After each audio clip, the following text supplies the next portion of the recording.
नमस्कार विद्यार्थी मित्रों, कैसे हो? मज़े में हो ना? चलिए, कक्षा चौथी में आज हम नई इकाई पढ़ने जा रहे हैं। जो इकाई आपको बहुत पसंद है और आप लोगों को क्या होगा, इकाई का नाम सुनते ही नई, तो आपको ऐसा लगता है ना, कुछ नया हमें सुनने को मिलेगा। ठीक है, तो सबसे पहले आप लोग किताब खोलो। ठीक है, खोली किताब। इकाई नंबर कौन सी है? 5। क्या है? कविता है ना, यानी आपकी पसंद की कविता है ना। क्या लिखा है? ધમક ધમક આતા હાથી. હાથી, તમે હાથીને જોયો છે કે હાથી બહુ જ મોટો હોય છે, બરાબર? એના દાંત બહુ કિંમતી હોય છે અને હાથી એક એવું છે જે પ્રાણી કે આપણા આમ બહુ જ ગમે. હાથી ભલે મોટો હોય છે, જાડો હોય છે અને ઉંમર હોય કે નાનો હોય, એનું બચ્ચું હોય, છતાં આપણે હાથી અત્યારે પણ આવે છે ત્યારે બાળકો બહાર નીકળી જતા હોય છે કે હાથીને જો એટલે ખુશ થઈ જઈએ કે ચલો હાથી આવ્યો છે એટલે આપણે હવે હાથીને જોવા જઈશું. તો અહીંયા લખ્યું છે કે ધબ ધબ, ધમક ધમક એટલે ધબ ધબ કહીને હાથી આવી રહ્યો છે. હાથી કવિતા પેજ નંબર 24 છે, કવિતા નંબર 5 છે. કવિતા જેને લખી છે એ કવિનું નામ છે પ્રયાગ શુક્લ. કવિએ જે કવિતા લખી એનું એક શું લખ્યું છે, રચનાકારનો એક પરિચય આપ્યો છે. પ્રસ્તુત કવિતા પ્રસિદ્ધ રચનાકાર શ્રી પ્રયાગ શુક્લ દ્વારા રચી ગઈ है. કે છે કે આ જે કવિતા છે એક પ્રયાગ શુક્લ નામના જે કવિ છે જેને કવિતાની રચના કરી છે, જેના કારણે અમુક કવિતા અમુક બાળકોના ઉંમર અનુસંધાન અને બાળકોને ગમે એવી કવિતા એક રચના कवि છે જેનું નાम છે प्रयाग शुक्ल. आपने साहित्य की विविध विधाओं पर सशक्त रूप से लेखनी चलाई है. बच्चों के लिए आपने बहुत उल्लेखनीय रचनाएं रची है. आपका जन्म इस 1940 में कोलकाता में हुआ था. શું કહે છે કે તમે જે કવિતા જે લેખની એટલે જે લખી છે કવિતા, જે કવિતાની લેખની ચલાવી છે જે બાળકો માટે ઉલ્લેખનીય બહુ સારી છે, કારણ કે બાળકોને ગમતી અને પ્રિય એવી કવિતા અમે રચી છે. કે જે આપકા જન્મ એટલે એમનો જન્મ, જેમ કે આપણો બર્થડે હોય ને એટલે એમનો જન્મ લખ્યું છે કે એમનો જન્મ 1940માં ઈસવીસન 1940માં કલકત્તામાં થયો હતો. કારણ કે એમનો પોતાનો પરિચય આપવાનો પ્રયાગ શુક્લ, જે વ્યક્તિએ કવિતા લખી એને કઈ કઈ કવિતાઓ લખી અને કેવી રીતે કવિતાનો ઉલ્લેખ કર્યો છે એની વિશેની માહિતી અહીંયા આપી છે. उसके बाद देखो आगे क्या लिखा है. आपने 9 काव्य संग्रह, 5 लघुकथा संग्रह, 3 उपन्यास, 1 कला पुस्तक, सत्यजीत रे पर एक पुस्तक और इसके अतिरिक्त पत्रिका का संपादन भी किया है. કે છે કે બાળકોને કવિતા કેવું હોય કે જોઈને મન થઈ જાય, ગાવાનું થાય ને મન. એટલે અહીંયા કહે છે કે એ વ્યક્તિ જે પ્રયાગ શુક્લ છે એટલે કે તમે 9 કાવ્ય સંગ્રહ, કવિતાઓ ઘણી બધી એને કાવ્ય સંગ્રહ કહ્યું છે. પછી કહ્યું છે 5 લઘુકથા સંગ્રહ, એટલે જે કથા હોય એટલે જે વાર્તાઓ હોય, કથા સંગ્રહ હોય એવા એમણે 5 લઘુકથા સંગ્રહ લખ્યા છે. 3 ઉપન્યાસ, એક જ વસ્તુ પર, જેમ કે ધમક ધમક ખાતા હતી એની પર આખી એક ઉપન્યાસ એટલે પુસ્તક બને, એટલે એને કહ્યું છે એવા 3 ઉપન્યાસ તમે લખ્યા છે. એક કલા પુસ્તક, એક એમને કળાનું પુસ્તક, કલા એટલે તમને ખબર હશે એટલે એમને એક કલાનું પુસ્તક લખ્યું છે કરી છે. અને એના પછી કહ્યું સત્ય રે જીત પર એક પુસ્તક, એને કહ્યું છે કવિતાનો જવાબ આપ્યું છે સત્ય રે જીત પર એક પુસ્તક और उसके अतिरिक्त पत्रिका भी संपादन किया है. पत्रिका એ તમારા ઘરે આવતી હશે એક નાની એવી પત્રિકા, જેમ કે બાળ, આપણે ઉદાહરણ લઈએ તો બાળ પ્રકાશ આવે છે, પછી બાળ સૃષ્ટિ આવે છે, જે બાળકોના અનુસંધાન નાની અંદર વાર્તાઓ આપી હોય છે, પછી ગણિત સાથે ગમ્મતનું શું કહે કોયડા આપેલા હોય છે, બાળકને કેવી રીતે સહેલી રીતે વાંચન કરી શકે એના વિશે નાની નાની પત્રિકા હોય, એને કહી શકાય પત્રિકા. જેમ કે નાની જ હોય, બહુ પેજની ના હોય, બહુ પેજ ઓછા આવે એનામાં, એને કહી શકાય પત્રિકા.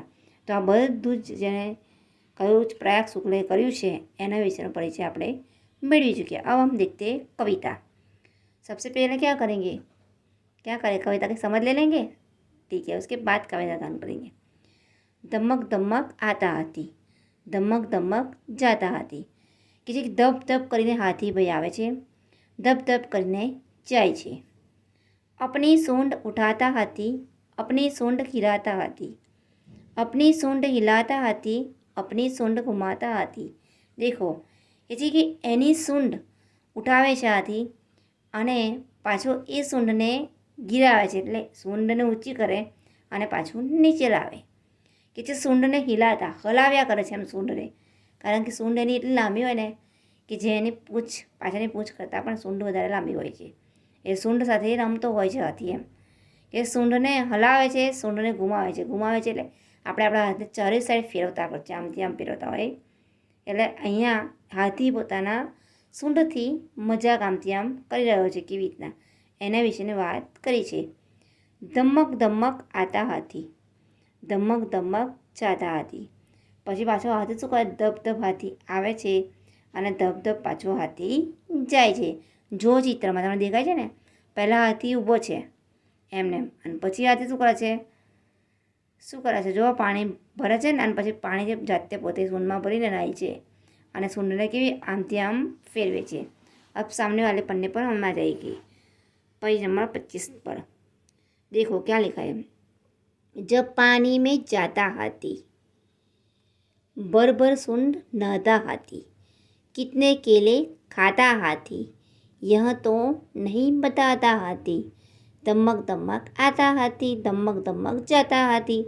देखो दिखाई दे रहा है आपको हाथी, हाथी के साथ क्या है, केले है, केला है ना, दिखाई दे रहा है आपको, लिखा है कि जब पानी में जाता, પાણીમાં હાથી જ્યારે જાય છે તો સૂંઢમાં પાણી ભરીને પોતે જાતે નાય છે, અને પાણીમાં એમાં રમવાનું બહુ જ ગમતું હોય છે હાથીને। જો એટલે કે છે પાણીમાં જાય છે, એટલે પાણીમાં જાય છે અને પોતાની સૂંઢમાં પાણી ભરે છે અને ફુવારાની જેમ નાય છે, એ ફુવારાની જેમ આમ કરે છે એટલે એની સૂંઢમાં પાણી ભરાઈ જાય, એટલે પછી એના શરીર પર એ જતી રહે છે। પછી કહે છે કે હાથી એવો છે કે કેળા તો ખાય છે પણ બતાવે નહીં, કારણ કે હવે હાથી મોટો, બરાબર, એને ખાવા તો ઘણું બધું જોઈએ, એ તો ગણી ગણીને ખાવા જાય તો ખાઈ શકાય, એના પેટમાં કંઈ ખાવા ના આવે, ગણવા રહે ખાવા રહે, એટલે કહે છે કે કેટલા બધા કેળા ખાય છતાં એ ગણતો નથી। પછી કહે છે પાછો હાથી શું કરે, ધબ ધબ જાય છે અને પાછો ધમક ધમક આવે છે। હાથીનું તમે જોયું હશે કે હવે હાથી એટલું મોટો એટલે એને ખોરાક પણ એટલું બધા જોઈએ ને, તો અહીંયા આગળ કહે છે કે હાથી ખાય પણ ગણી શકતો નથી, એટલે ગણતો નથી એમ, ખાવા રહે કે ગણવા રહે। હવે કોઈ પણ એમાં હોય ત્યારે તો જો હાથીને ખોરાક બહુ જોઈએ, તો એ હાથી लाडवा મળે तो लाडवा खाया करे ना हाथी, थोड़ा जोया करे ना जोया करे। चलिए यहाँ पर हमने क्या ली, समझ तो ले ली ना कविता की। अब क्या करना है आपको, काव्य का गान करना है। कविता में तुमने गमे छे, गान गान गमे छे ने, तो चलिए मैं आपको गान करके बता दूँ, उसके बाद आपको घर पे समझ भी देखनी है और गान भी करना है, ठीक है। धमक धमक आता हाथी, धमक धमक जाता हाथी, अपनी सूंड उठाता हाथी, अपनी सूंड की हाथी, अपनी सूंड हिलाता, अपनी सूंड घुमाता हाथी, ये सूंड उठाता हाथी, अपनी सूंड हिलाता हाथी, अपनी सूंड हिलाता हाथी, अपनी सूंड घुमाता, धमक धमक आता, धमक धमक जाता, धमक धमक आता, धमक धमक जाता हाथी। जब पानी में जाता हाथी, बर बर सूंड नहाता हाथी, कितने ले खाता हाथी, यह तो नहीं ता हाथी। जब पानी में जाता थी, बर बर सूंड नहाता हाथी, कितने केले खाता थी, यह तो नहीं बताता हाथी। धमक धमक आता हाथी, धमक जाता हाथी। क्या हुआ, यहाँ पर हमारा काव्य गान पूर्ण हो गया और कविता की समझ हमने ले ली। अब आपको क्या करना है, હવે તમારે શું કરવાનું કે આ જે પણ વિડીયોમાં તમને બતાવ્યો એ વિડીયો શાંતિથી સાંભળવાનો, શાંતિથી સાંભળ્યા પછી એ કાવ્યનું ગાન કરવાનું અને પઠન, એટલે ગાન કરો કે પઠન કરો, પઠન એટલે વાંચવાનું અને ગાન કરવું એટલે એને ગીતના રૂપમાં કહી શકો। તો જ્યારે પણ कविता पूछे कदाच परीक्षा आप पूछ ले આપણે તો આપણને આવડે જોઈએ ઠીક है। अब हम आपको दोबारा फिर से मिलेंगे।